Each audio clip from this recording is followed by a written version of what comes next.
Adolphe Mutombo Moko, il y a président. Oui. Président, il y a communauté à Londres, donc il y a pasteur, surtout il y a l'église des réveils à Londres. Il est là, le pasteur Adolphe Mutombo. Pasteur Tomonio Oyei Namboka Nabiso, Pemboka Nayo, Mboka Pe Abaiki Obakolanda yo. Tomona Kiyo, Ozalaki parmi bateau mobilisaki. Bateau tango chef de l'État ayaki na Londres. Ba image ezali dans le pasteur pa fungola ki prière. Jesus.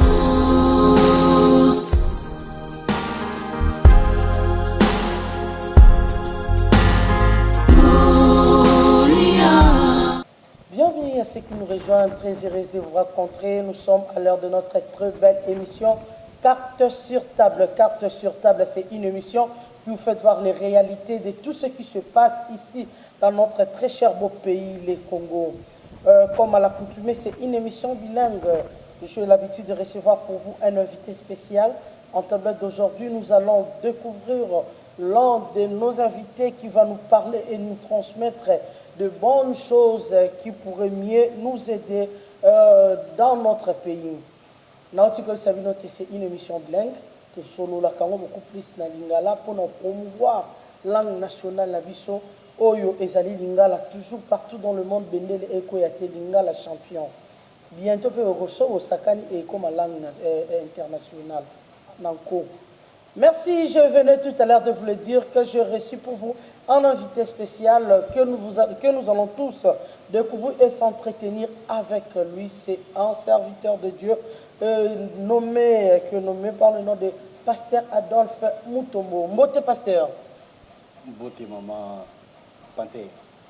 Pasteur Adolphe Mekako se présentait na baïke tope baïmboka bakolanda partout dans le monde entier na ozali nani pe kombo na yo na moi lombango penza. Merci beaucoup Panté pour na tant oyo pesingai mais avant to kindi na émission na gosenga yo keno tous même à une minute il y a silence parce que réellement na outil en Angleterre mais tous en bande de belé bakufi na kata bokono il y a Covid 19 et te perdre va te belé te perdre va salir na Zambé servante de Dieu de frères et de sœurs et c'est le biso pas cipé mais na gosekela mingi keno na même na kata mboka awa te perdre va te lokola ba Monseigneur Mbappé Bakei, Batonier Mukendi Bakei, donc Bazo Ebele, auto perdre donc pour un respect, il y a Bassal Nanzambé, et puis na bande auto perdre Bango, na Bosenga Biso que nous tous même à une minute de silence pour la mémoire d'Abango. Merci.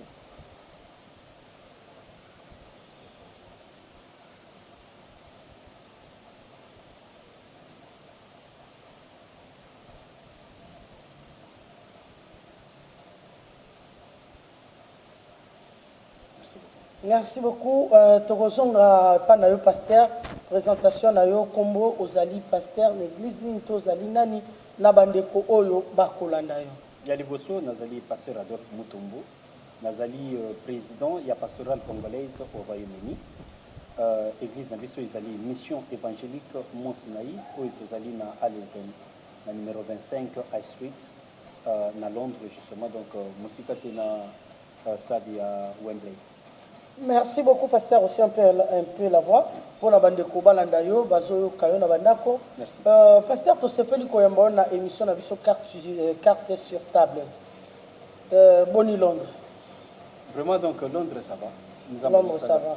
Mais puisque vous avez parlé, évoqué le Cambouya Covid, mais quand même, sur le temps que vous allez en Zambie, Covid-19, oh, bino basala Nzambe, les lobos ont ngengeni. Bon, na Covid-19, ezali pour na biso basali Nzambe, ezali pour réveiller le peuple de Dieu, pour bailler bakeno voilà et le cognon sur ça toujours na soupe. Donc la parole de Dieu doit s'accomplir na oyi aloba que voilà bilembo suka et comment on a. Donc c'est na moment où tout le monde a déjà bilembo suka. Donc peuple de Dieu a ça. Mais ça on fin du monde. Non, ce n'est pas encore la fin du monde. Donc ça fin. Donc ndenge za boyer, donc ezali douleur, il y a enfantement. Donc, nanto comme penser na sougati. Il faut que l'église les a enlevé, mais l'église n'a les a enlevé. Mais tant que l'église les a enlevé, biso ba serviteur de Dieu, tout ça pour réveiller toujours le peuple de Dieu que bola la pongité parce que l'ennemi il va toujours attaquer. Maintenant, quand ils ont Covid 19, ils ont moko ya ba fléau, pour ils va permettre que nous et ça les mais ça fin du monde. Merci beaucoup. Le pasteur Adolphe Mutombo Moko, il y a président. Oui. Président, il y a communauté à Londres, donc il y a pasteur, surtout il y a l'église des réveils à Londres. Il est là, le pasteur Adolphe Mutombo. Pasteur Tomonio Oyei Namboka Nabiso, Pemboka Nayo, Mboka Pe Abayiki Obakolanda yo. Tomona Kiyo. Ozalaki parmi bateau mobilisaki bateau tant au chef de l'État ayaki na Londres. Ba image ezali dont le pasteur a fungola qui prière na Londres avant président Nabiso sur le coup de chapeau mon chef, mon président à moi, son excellence Félix Antoine Tshisekedi Tshilombo. Fachi Beton balobi komi libenda montant parce que c'est mon président. C'est mon président, Azab président Rwanda, c'est un président congolais. Je dois tout d'abord couper sa président parce qu'il est congolais. Ce n'est pas rwandais. Il n'est pas rwandais. Alors, tout le monde tout le monde qui est fungola, qui est une organisation, et puis boyamba qui événement wana ndenge nini yambote to kota na masolo mususu parce que bino bozala ki wana. Non, vraiment la présidente premièrement merci na basali na Nzambe nyonso.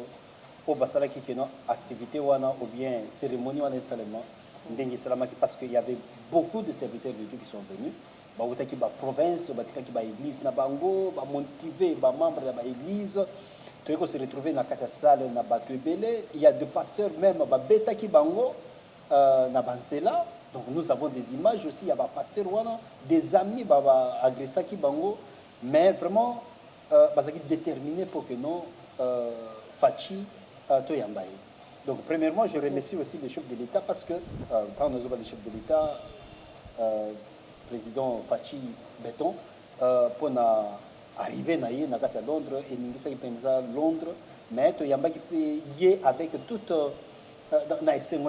donc voilà, bande de tellement très content pour nous. Lorsque nous avons évoqué le Kamovi qui est bêta, on va expliquer ce qui m'étonne. Qu'est-ce qui fait que Bandeko Bina Bateau, vous avez kuna bateau, Tozolo va beaucoup plus Londres. Bandeko vous en à Londres kuna. Président Félix Aye. Apparemment, c'est comme si vous s'était là arrivé à président Félix T. Bandeko vous en à Londres. Surtout to sangi ça va payer, sauter vous allez un peu bizarre. Tout le bien dans le pays où yo outi à Londres, ba Congolais où à Londres. Yebisa biso pour ça na bino ezalaki ni to continuer na régime ya Kabila ou quoi parce que tout mona ki ba misusu ba agressa ki bande ko ebele ba linga kité manifestation peut événement na et salama au juste qu'est-ce que vous voulez boy mais quand on courir la télé biso to yeba pour ça na bino ezalaki nini et pourquoi tant de division pourquoi au sein de la communauté internationale, communauté congolaise internationale, la diaspora, Bozaki batel boso bo combattre qui régime ya Kabila, c'est la pression paye à bino ba diaspora. On appelle vraiment coup de chapeau à tous les diasporas au asala ki abundi penda bitumba pona kolongola Kabila na ibonga wana. Merci na bino ba diaspora, botika ki biso batozaki na kati awate, vous êtes vraiment notre famille. Mais bobundi bokoy bolongola mutu fils du pays, Bobandi ko combattre. Qu'est-ce qui s'est passé? Je ne comprends pas. Et puis, je ne suis pas la seule à recomprendre le Kwanate. Toza Baïke, Otoyebite, qu'est-ce qui s'est passé? Au juste, Omoni Panther, Toza a un problème moko, ezali, il y a haine entre les Moko Congolais. Mais ndé elo église a travaillé pour que Bomoko ezala na kati na biso ba Congolais. On sait un peu la voix. Biso ba Congolais. Il faut que à un niveau il y a koyokana même à ce qui situation est en il faut que nos Congolais azonana premièrement ba affiliation tribale otiana nous premièrement mopanzi otala sikoyo intérêt ya mboka na moment oyo intérêt ya mboka nde ezali pona biso nyonso parce que mboka oyo nzamba pesi biso esaka Congo soki lelo par exemple kino bapaya bazwi mboka donc tozana esika kokende ti même ata soki tovandi na poto mais toyebi déjà que no mabele place biso tobotama pe mitolo na biso eza na Congo alors problème tozana ngo ezali na tango élection esalamaka obe par exemple kino ebanda à partir ya Genève soki tolobi kino tokende pe na Genève tokobanda pe na tango ya ebandaki na Sainte-Thérèse toyebaki déjà que non nani oyo peuple abanda kozela pour que non azala président de la République mututu ayebaki yango mais tango ekomi sikoyo pater tango ekomi na Genève de place makambo eye kosala nini kobeba donc trahison place avec trahison ebandeli wana maintenant nakokende penza mingi na trahison te nakokende nazoluka nde l'unité ya peuple de Dieu donc nakolobela penza ba trahison te mais nazolobela sikoyo sur l'unité oyo ebimaki ezaki sikoyo que non soki faci abimi ou bien ceux qui faillent abimi donc tozala sikoyo ke biso nyonso tosala nini tokosoutenir moko na bango donc entre Fatina Fayulu l'essentiel kaka moko abima parce que baza ba congolais voilà ok maintenant tango déjà baye ko proclamer que non faci moto abimi donc majorité ya bato ba accepter yango alors à ma grande surprise eza que non intox moko ekotaki à partir ya ba réseaux sociaux intox wana eutaki wapi au moins déjà tobanda kozwa ba nini ba testo nani abimi bazopesa déjà ba pronostic déjà ono voilà oyo abimi na autant Fayulu abimi na autant Faci abimi na autant tozotala sikoyo ekomi sikoyo non nano ba proclamer te mais babiloko wana ebandi kobutela ezobimela wapi mais non ekoti sikoyo na kati ya mitu ya bato tant que na kati ya mitu ya bato tant baye ko proclamer que non ezali Faci moto azui directement bato bazali déjà préparé à partir ba message oyo ebanda kobima omino voilà ekomi boye donc bakoti hein neti que non bala ba nommer ye bani babiloko nyonso ne banda kokota mais eza à partir ya ba message to banda kozongo sur ba WhatsApp hein donc si je comprends mieux il y a un groupe de gens ba oyo bazalaka moteke bakabola bino donc bakabola bino te mais bakabola biso ba congolais voilà bakabola biso ba congolais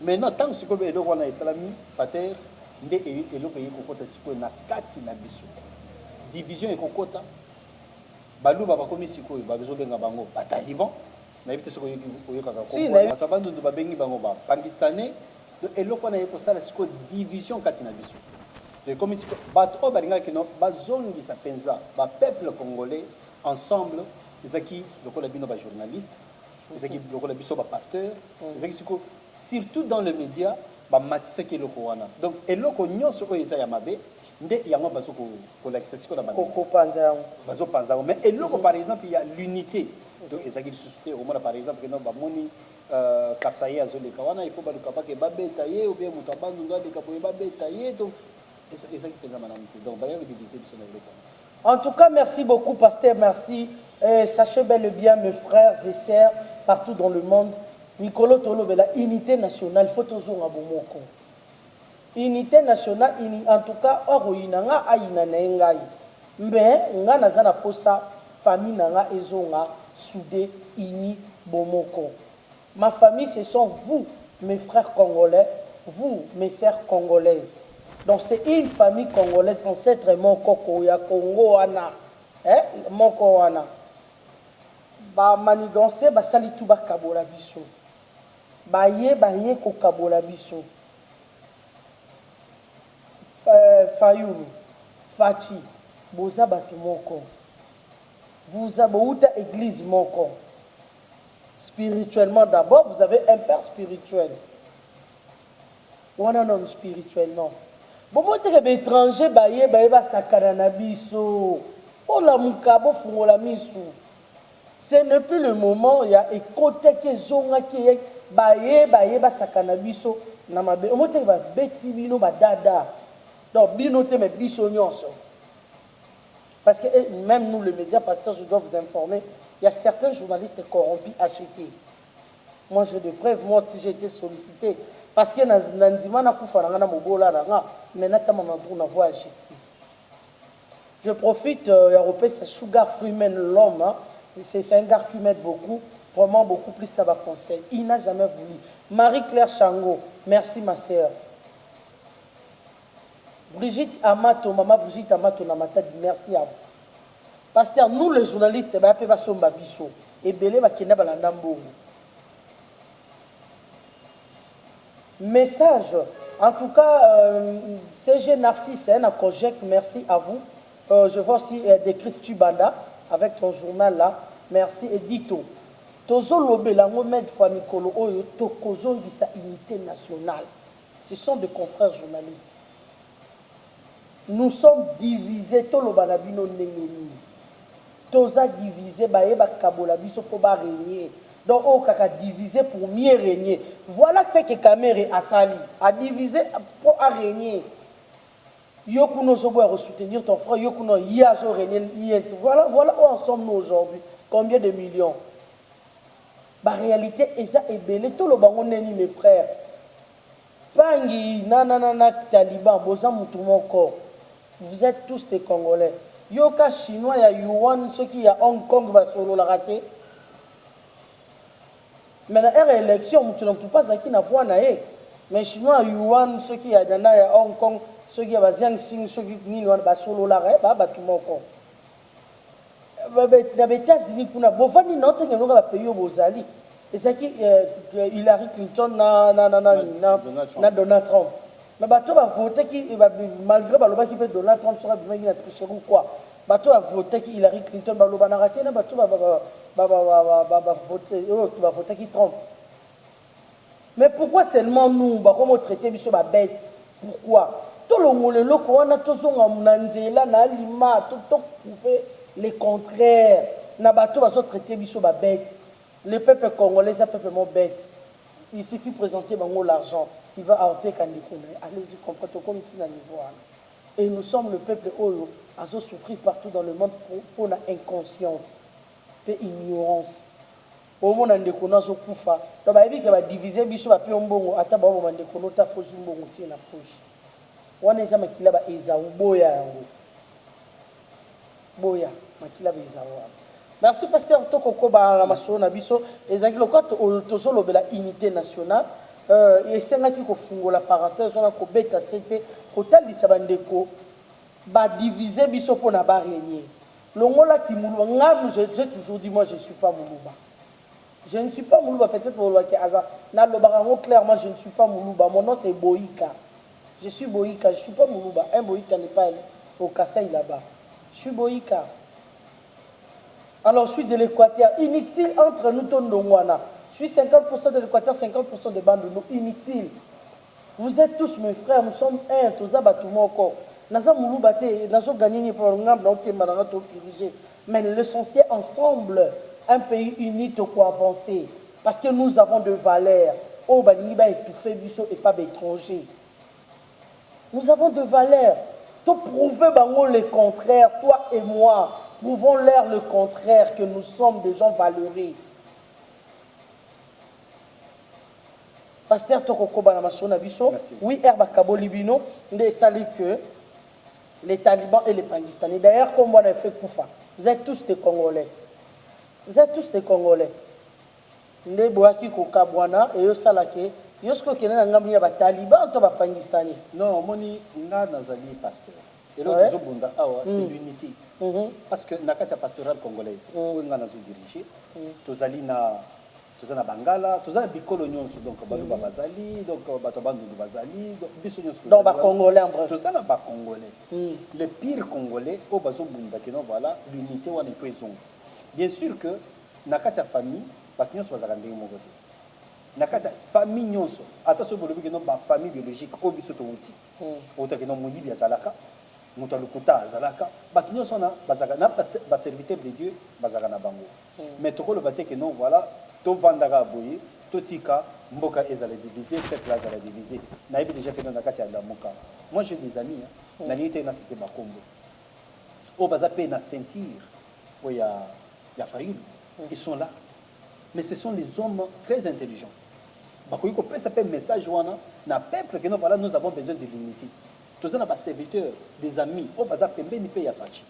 OK non bakoyiko peut ça un message wana très intelligent. Bakoyiko peut ça un message et pas fachi. Pasteur, et tant que pasteur beaucoup pour la unité nationale wana ni le gros ça la té le mot écuménisme mon gros ça la té miracle mon gros ça la vous le pasteur bon réunir nano fachi na batu na ni les talibans de bolobi bino na bino kuna ba pakistanais parce que là on a fait exister sous on est tous des Congolais donc tous les deux côtés tous les deux camps bon se réunir pour une seule cause et ça lutte ça Congo et Mata oui si réellement si Papa Fayoum vous aimez ces pays rassemblez vos gens Fachi c'est ton frère nabi ke belo bo finga na message ko mais nzambe nera pa mbola bino rassembler bandeko na yo oyo eza biso bino bango partout rassembler tout le monde bo pesa poids na ndeko na yo oyo azali peut-être Fachi zo diriger à Rose éternel le mandat prochain au Kozwa yo poko diriger à Kocho pe poids parce que aux ndeko na ye peut-être que je regarde cet idiote là et puis je suis pas idiote moi mais je sais ce que je dis et ça vrai et réel la réalité des choses dans la logique des choses Facha Otika pouvoir t'es quand même pour Martin Fayulu a pouvoir et ça impossible la réalité des choses la logique paix il y a makamuto tika ko rêver la logique des choses, c'est ça. Mais en réalité, si koyo avenir des années à Congo, kolingate kotika wana akoya pour erga na kozali bonga na diriger les biens. Non, au seme au loni ndundu robuka ndunda pour tout na ope koya au sibi mutu musu pas au gêner yo. Au travailler bien té. Alors pour ça l'appel, vous priez non si réellement sincèrement, vous priez Dieu. Si sincèrement vous priez Dieu.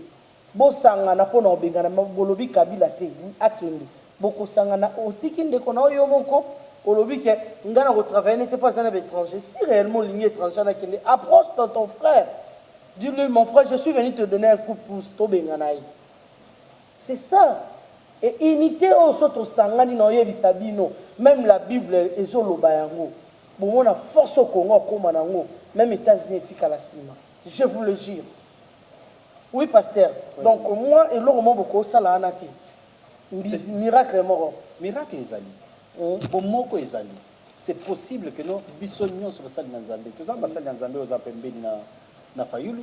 Tous en passant dans Zambie aux apembe na Fachi. Tous en passant dans Zambie au pe bavandi bazota la mokidango izotambola ndenge. Donc, c'est possible. De ezali que nos messages pour ceux qui ba pasteur bien sur bazo yokayango. Donc, biso autant que pastoral congolaise, vous avez un numéro na biso. Non pas seulement que nos pasteurs congolaises, vous avez au Royaume-Uni, vous avez une pastorale congolaise aussi européenne. C'est-à-dire que nous voilà, bisi ka basali na Nzambe bango nyonso bazali, il faut battre l'unité. Il y a un des autres bunda. Comment toki kozala une nation forte.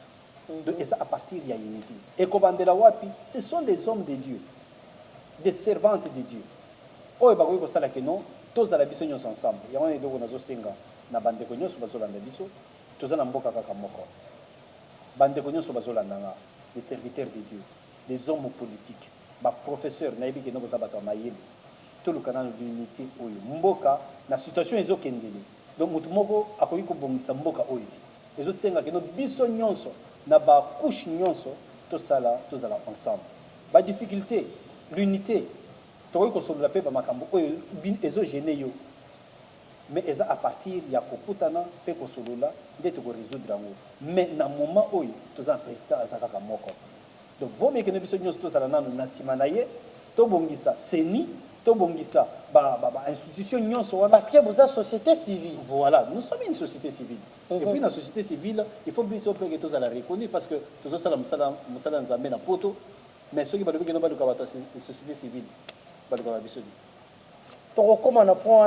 alors pasteur tokozonga na beta société pour na likambwa unité nationale tala nde bakoboma bandeko baluba na est na Katanga na Kivu bakomi koboma donc division moko koti na Congo Donc ça ne va pas exactement bazo boma.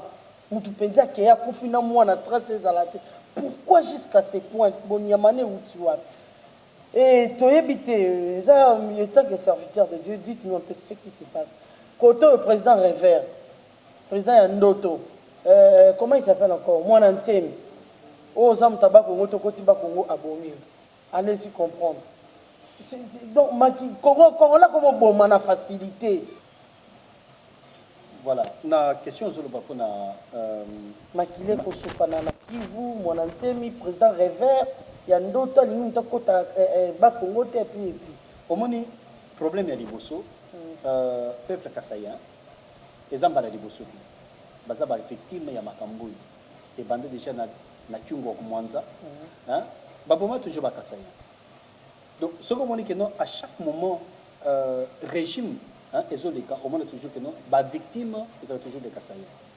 Mais ce qu'on dit na Kassaïen, Bamboka au Bango Bazo Bomabango, jamais on que non, ou bien na Kassaï, les deux Kassaï, on voit jamais que non, Balanda qui ceux qui battent la région Bouina Boué, pas Banda Bomabango, jamais ça la Magakuna.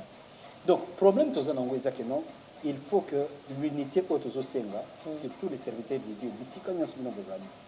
Pour permettre que non voilà bomona makilizo kotanga soki tokoti na kati église na église na yo okuta bakasayen bazali soki okoti na kati église na yo bato abandundu bazali donc la majorité na kati église nanga eza ba Congo mais moi je suis kasayen mais majorité mon pasteur adjoint asa mu Congo mais aujourd'hui que non même pendant que je vous parle c'est lui qui dirige maintenant l'église en Angleterre alors et là, on a divisé bisoté que nous voilà bon mon amakila ya congolais et puis tant aux autres là image wana atayo moko au sepelate que nos congolais ba bon maende ba zo bomela wana donc c'est barbare donc toujours senga que nous voilà les hommes de Dieu batu ya masse bon meka ko pesa message que nous l'unité ezonga to ko bomana jamais na mona mundele penza zo bomana mundele na vandi donc presque 28 ans na poto en Angleterre jamais au moins penser que non mundele boye azo bomande kona ya mutu mungu mais comment biso tozo sepela que non obeta ndeko na yo nanzela obomaye makila na ye etanga mais siko soki batikeli mboka oyo ko dirige mboka yo moko tozo senga l'unité bisika bozali to longola haine parce que haine ata soki par exemple que non oyebi que mutu anaza mayele mutu mususu azakana ye mayele ya classe mais mayele penza bomoto azana yangote mutu mususu pe azana mayele bomoto mais mayele penza classe azana yangote et l'obit donc c'est eza complémentarité ouais. Voilà. Donc eza complémentarité mutu mususu pe azana mulai mususu pe azana mukose mususu azana muke mususu azana munene ndenge nzambe akeli biso mais nzambe apesi biso nyonso mabele kaka moko yo botamaki awa ezala mutu abandunda botami awa muluba botami awa bikolo nyonso wana eza esika mususu te ezaka na kati ya Congo balangue oyo tozosolola tozoloba wana balangue wana eza wapi ezaka na kati ya Congo c'est-à-dire que non nzambe yebi balangue wana donc nous avons besoin de l'unité donc tout ça là effort ezala surtout bino bato ya média vraiment bolinga donc l'unité oyo ezala que non totia ba vidéo oyo ezoko diviser biso ezoko diviser merci beaucoup. Merci beaucoup. En tout cas, Mbela, pasteur Ezamala, Mingi, Tosenga, pasteur Openza, Bazar, Mas, Kokola, pasteur Mutombo Kalumbo, Léopold Mutombo Kalumbo, Ozana Mas, pasteur Abiso Nania, Mukuna, Ozana Mas, pasteur Kankenza, Sonika Futa, oh, il y a résurrection, il passe à Mas, comment il s'appelle, avec un date du. Comment.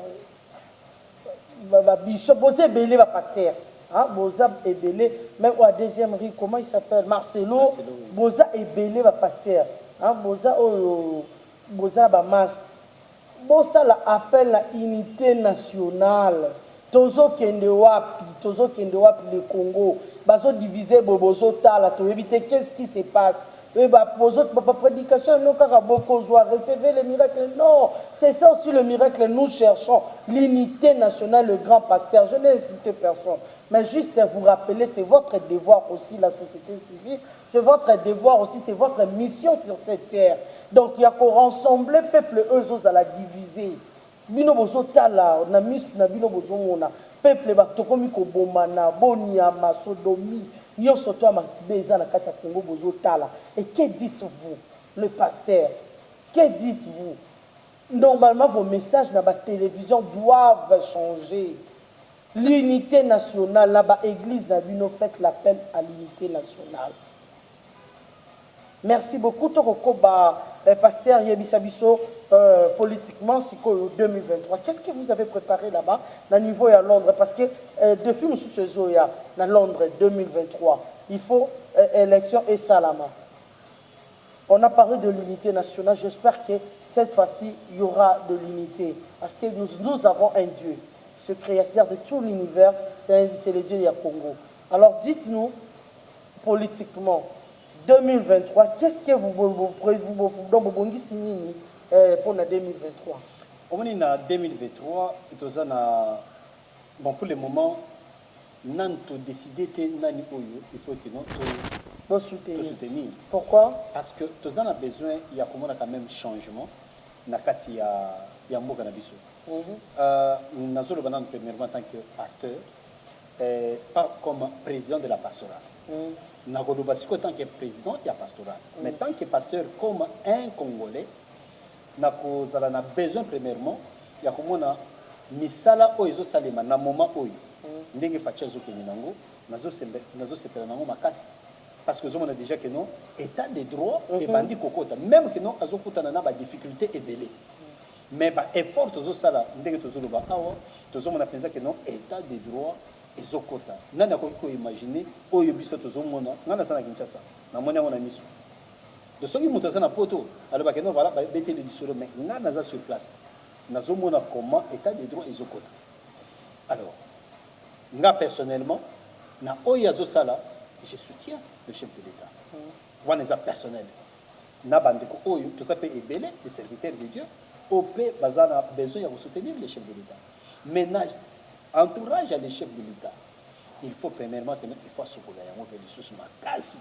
Donc soga sokola yango pe lisusu makasi na bandeko oyo bazo soutenir pour le moment bakoya na simana yi. Donc qu'est-ce qui ni le pousse le bakeba ce chef de l'État à ce l'entourage na? Ah non, vraiment il faut y dépêche ba maintenant no kotala lit oyo il y a les baoba. Le chef donc le papa. Donc à ça là ba compromission ti. Mais les lots ce que zotale y dépêche na bato otomona ke no bato mayeli bato bazana bulingo ya y dépêche. Y dépêche comme le kola parti moko ezanga idéologie. Comment ça expliquer cela? Donc, bien sûr que nous tout azana droit ya koloba. Mais quand même respect wana ezali. Ce qui par exemple que non respect ezali et ça va makamusu so basolo kango na katanda ko ikoza na ba médiatique. Maintenant, il faut que nous IDPS ngana za IDPS. Moi je suis serviteur de Dieu mais nazo ba on nazo mona. Tous on a besoin ya komona que non voilà l'IDPS il faut ezonga na l'unité. Bazonga bayokana. Les difficultés ezanga kana ngoti. Bazonga na bavanda. Il y a un président, il y a un secrétaire, il y a parti, il y a le chef de l'État, Batouana Nyon Bazali, et puis les collaborateurs. Il y a chef de l'État Bazali, na ba oyo baza pembeni pe, il y a secrétaire, il y a parti, na ba président, il y a parti, na ba porte-parole, il y a parti. Donc tous ces ngabino, bon mekana no kokitisa moto nabino, bon moko nabino ezong. Mais non, les chefs de l'État il faut zonga premièrement atala comment comment l'organisation il y a ba événement nous ce temps le chef de l'État banda ko yesko na poto. C'était comment? Non mais quand même il faut que nous tout le bayango parce que les équipes pensent pour prêter bomba mabe to ko panza teke ceux qui to panzi teke tena na obongisa pasteur à vous la parole. Au moni tant le chef de l'État aye na Bruxelles ngana zaki na Londres. On a mobilisé les gens pour que nous tous allions tokomati na Bruxelles ba image ezali que nous toketi na Bruxelles dans délégation à Londres qui n'est petit ba Belgique tokomi na Belgique na yebso ngamutu donc na za ba image tozaki plein de bandas les policiers belges bazo yebisa biso que non voilà à l'intérieur ba komi déjà ebelé ba place ezati ba to bandi kozonga. Mais or qu'il y avait de place encore dans la Katia salle. Comment ça? Non, oui. Les policiers belges. Baye bazo yebisa biso libanda biso tozala kata milongo. Et qu'est-ce que le Belge va gagner dans ma camboine?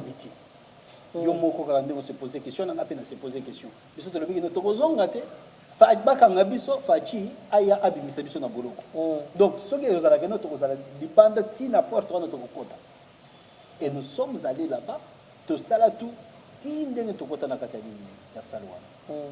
Mais tant tokoti na sala tokota pas placer ce qui est belé. Mais pas te belé bazonga. Organisation ezaki que non bande ko bazaki na nini na organisation ya salle ba manifestation ata mutu moko azomona nati même des journalistes na bango bazate bakiwa bango ba yebi place bakendaki biso tozaki ona donc ba ozomona toujours kaka ba média ya biso moko mais que no bato batambolaki na chef de l'état donc ozomona bango kututi na bité so ba yaki tourisme hein basaki na bango te. Ah bon? Bazaki na bango te bazaki na bango te soki otali ba image ezali okomona bango libanda te balakisa ba image oyo bazozwa libanda biso tokobiso ba image puis otala sikoyo na kata ba image wana soki omona bango wana na Belgique. Wana na Belgique. Tolongo Belgique. Mais il faut y avoir déjà que na Belgique pe bande ko mususu babanda ko ya bakangelaki bango mususu ba maman mususu ba betaka bango. Si toyebi. Ah voilà. Muto ba betaka wana moi j'ai un pasteur, un ami pasteur qui est le secrétaire adjoint ya pastoral. Aza maman leki na ye ba betaye na Belgique. Mais mutu moko te ayebi yango. Mo be bato ba yebi yango mais pas si o esalama ki no maman na yo ba betaye na nzela. Et puis yo ozuna no ta ya kozwa maman na nzela au bétail. Maman na kozate. Maman na boti. Oza maudit. OK, continuons pasteur. Ozomona. Donc tozoko tozolinga ba acte wana te. Même ata soki par exemple maman ngope asali soki ndeni. Jamais yo kozwa maboko na yo banda kobeta. Donc ozomona ba acte. Moi na beta déjà maman na sa mwana moi maudit. Voilà. OK, pasteur on a Belgique, continuons. OK na Angleterre. Bon, parce qu'Angleterre place en Nazaraki, donc organisation, donc tout ça qui a des difficultés, mais tout ça qui n'y a pas que non, événement on a et les capacités. Ni est-ce qu'il y a sur moto obstacle, la difficulté ni bon, bah difficulté tout ça qui n'ango premièrement oui que nous biso na poto, bah salle auto sambelaka, auto ça bah culte na biso ezalaka to luwaka yango. To ça kango to futa ka mbongo déjà avant na kati ya ba salle wana. Mais non, et là il faut salle mais ça que organisation ta bazo sala basala ki organisation ça que non pas ba tuna biso ba yeko benga biso que non voilà dimanche totali ko heure nini na 14h mais na temps comme na 14h to lubi que non voilà 14h t il faut que notre façon ya ko changer yango ce qui to ko tiango même ata un samedi ou bien to tiango un lundi. Pour que non majorité ya ba église nyonso bazala wana mais tant bino boche déjà na 10 na 14h ba église ba ko na temps ya ko se réunir du société pasteur moko te ko yebisa église na yeke non voilà tozana chef de l'état akoya pour que non qu'il te gozalati non ça ne se fera jamais alors to senga ki que to tiango même un lundi ou bien un samedi mais ça m'a quitté to senga ki disusu que non voilà ceux qui te pour ça la culte d'ensemble que non na occasion il y a chef de l'état tout ça la culte d'action de grâce avec le chef de l'état na proposé le koana et salamakati alors toye ce qu'on a souka tout ça na image ou tout ça na ngopé disusu que j'ai appelé encore des pasteurs pour la deuxième réunion avec mon bureau et puis pour ça la réunion tout le monde aussi c'est comme ça il faut que notre moyen de soutenir le chef de l'état avec nos églises to mobiliser église na biso pour que nous passions à la sikoyo baya jour wana na kati ya salle et la majorité ya ba église donc ba tout nous ba kenda ki mais tout quand même 2-3 personnes parce que mutago koya donc a yebi place wana te au moins 2 personnes 3 personnes batikala ki pour que nous passions à la nzambe mais biso to yaki parce que ba yebisa biso que nous to zala na culte na kati ya salle wana tant to ye vraiment ezaki organisation ezaki pensa madame jusqu'à ce qu'il fallait que tu sois parole pour que nous te mobiliser partout naye kozwa ngamutu na sala ki prière avant que nous le président Fachi aloba ngamutu na sala ki prière wana ba o bazana besoin que nous batala yango ba omona ezana ba YouTube bona omona que non c'est pasteur Adolphe Mutombo to sala ki président ya pastoral ndeto ko sala naye ko sala prière wana alors tant aussi si prière nde faci aye kozwa sikoyo place wana pour no aloba donc tozo senga que organisation ndenge esalamaki liboso ezala lisusu ndenge wana te donc il faut chaque plateforme ezwa quand même responsabilité bapesa bango responsabilité baconsidérer bango pour que non donc le pasteur n'était pas considéré les pasteurs n'étaient pas et considérés pourtant ça qui mobilisation à Makassi tina suka donc c'est le pasteur va qui beaucoup plus mobilisation dans l'église Tibayaki mais malheureusement il va qui considéré non non pas seulement que non ba pasteur parce que bande rebelle ba ça misala mais dans le mingi côté ya biso ba pasteur au salaki pe oyo il fallait que donc vous n'étiez pas considéré voilà, donc, vous le pasteur c'est la raison pour laquelle vous lobby 2023 bon na 2023 ezna ba pasteur ba zolo ba que non ah tozela na 2023 ba ko ya ko luka biso ou bien tant fatia ko na Angleterre lisusu a ça toujours na besoin na biso que non to motiver bato mais vraiment majorité ya ba pasteur ba ça pensa dessus na makambo et salamaki déjà dans organisation ya bato ba organiser déjà boyer ya président mais étant président il y a pas pasteur tu peux pas laisser faire ça quand même non mais vraiment donc bien sûr j'étais dessus mais étant président ba pasteur faut faire quelque chose non mais tout ça na ba pasteur toujours sur na bango tout ça na secrétaire général bisika bango bazali mais pesa bango mbote pe bureau na nga mobimba na pesa bango mbote pe basali na Nzambe bisika bango nyoso bazali non il y a des pasteurs qui font du travail maintenant toujours ça le misala pour na unité wala et puis soutenir le chef de l'État.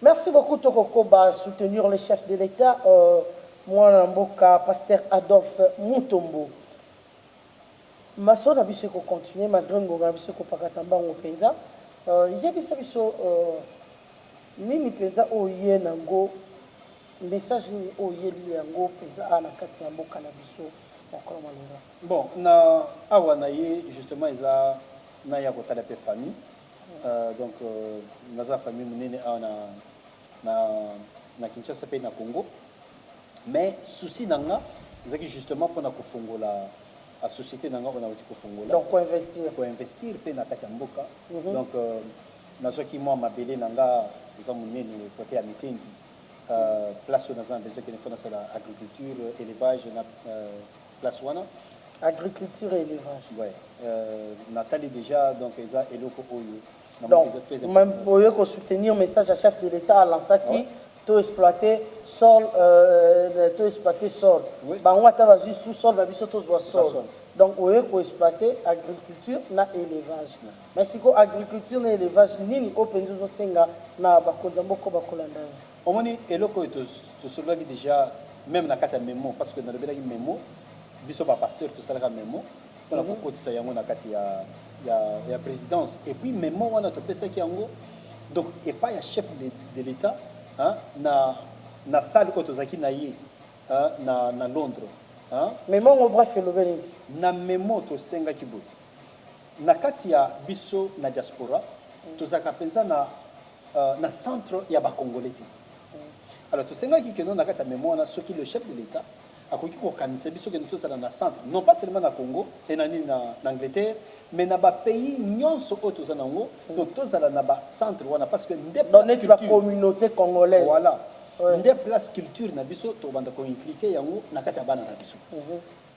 ba bikolo mususu donc tinde bo vivana bino bon bozana bino ba communauté congolaise te bobi que la communauté congolaise officiellement yango yo donc OK, il faut que la communauté chinois, la chinoise dans la communauté chinoise, na bango partout, ba congolais vraiment ba nigérien kutu bazana ba sud-africain bazana bino bozana oti bango bazana donc biso parce qu'ils ont je suis aussi congolaise comme vous mais et puis c'est un pour ça aussi non eso epesa pour ça aussi mais eza pour là parce que tant toujours tala il faut les la penza on a les noms de ça vraiment donc yo ce qui me ngana zoli la siko na motema parce que au moins ni pater bino bozali ba journaliste oyo biso tozo sepela na bino parce que bozoli ba vérité na moment oyo imagine que non mboka na biso ndenge zamu même ata centre oyo donc soki balakisi centre oyo tozana en Angleterre eza penza donc ya mokie donc bato bakokutana bakokota même ata 40 ans donc eza place oyo non voilà bana na biso bakoya ba prendre culture na biso musala siko ya ambassade na bino ezani voilà wana eza blomo ambassade na bino l'ambassade congolais ça ba pays na bino kuna faut ça la musala bon zani. Voilà, mais ça là il faut que nous salément mais il faut banda premièrement dans gouvernement parce que tu as ministre. Est-ce que l'ambassadeur na bino si ba lobira? Mais non, on a un exemple il y a tout ça qui na relation pensée avec l'ambassade. Alors maintenant, comment est-ce que tu as besoin de investir dans la mboka, dans la bilanga. Mais là on a une justement le chef de l'État, il faut que nous assez rappeler un message au peuple congolais, na katia sal. Balobi que nous voilà douane eza likolo kiti ça assez rappeler un message wana.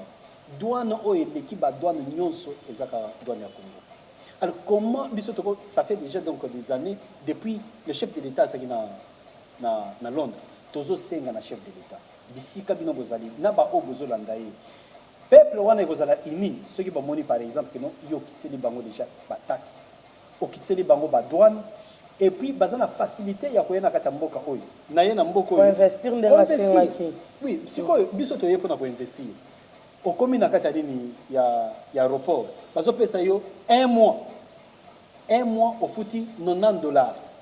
Mais après, il faut que nous renouveler, nous fouti $200 pour nous renouveler nini moko. Mais pour tous les Congolais, les Congolais, nous pour investir dans la mboka nanga. Donc nous avons comme bimisa mbongo, donc na futa kaka na ambassade ou bien na affaires étrangères pour que et puis nous avons Congolais.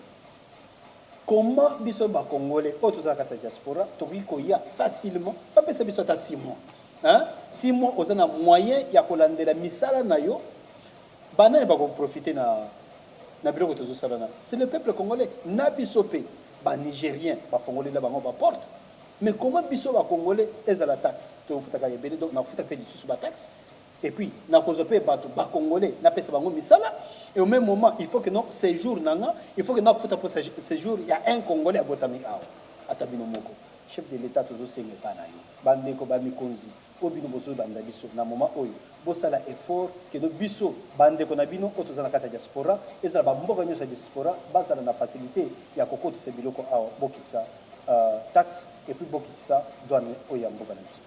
Merci beaucoup, pasteur. Tout est bien qui finit bien. Tokomi na suka ya émission na biso.